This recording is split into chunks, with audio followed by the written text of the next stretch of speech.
భాగ్యనగర్కి పశ్చిమాన అత్యంత విలువైన ఫైనాన్షియల్ అసలు హెచ్సిఈ భూముల వెనుక అమ్మకం వెనుక 10,000 కోట్ల స్కామ్ ఉన్నదట. ₹1 కాదు, ₹2 కాదు, 10,000 కోట్ల స్కామ్ ఉన్నదట. 10,000 కోట్లు అంటే మాటల అనుల్లా. హైదరాబాద్కు అంటే హెచ్సిఈ భూములకు 7-8 కిలోమీటర్ల దూరంలో ఉన్న నియోపోలిస్ భూములు ఏవైతే ఉన్నాయో ఎకరం 100 కోట్లకు పైగా పలికింది. మరి ఎందుకు ఈ 400 ఎకరాలను ఖాళీ 30,000 కోట్లకే అమ్మడానికి నిర్ణయం తీసుకున్నారు?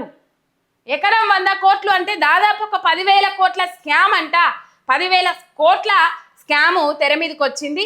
హెచ్సిఈ భూములపైకి గద్దల్లా పెద్దలు, 1,000 కోట్ల బేరానికి గుంటనక్కల రాజకీయం, 400 ఎకరాల అమ్మకం వెనుక భారీ స్కెచ్, ధర నిర్ధారణలోనే 10,000 కోట్లు. ఇదన్నట్టు కథ. మొత్తం మీద అంత మొండి పట్టుదలతో ముందడుగు పోవడానికి అంతరార్థం ఇది అన్నట్లు. 10,000 కోట్ల రూపాయల స్కామ్ ఉన్నది. అందుకనే ఆ 10,000 కోట్లు దక్కించుకోవడం కోసమే రేవంత్ రెడ్డి గారు ఇంతగానో చేసిండ్రు అని చెప్పేసి ముచ్చట్లు వినబడతా ఉన్నాయి.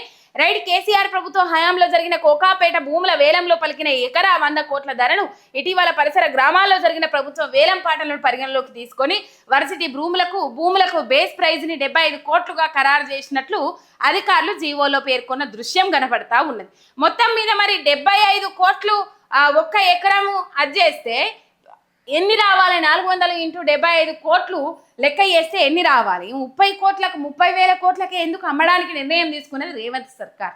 అంటే మతలబు 10,000 కోట్ల స్కామ్ అని చెప్పేసి ఇక్కడ వార్త రాసుకొని వచ్చిండ్రు. ఇది కథ.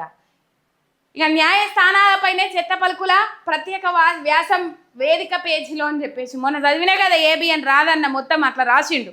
సుప్రీంకోర్టు ధర్మాసనాన్ని తప్పుపడుతూ ముచ్చట చెప్పుకొచ్చిండు కదా. అందుకని ఇక న్యాయస్థానాలపైన చెత్త పలుకులు అని చెప్పేసి ఇక్కడ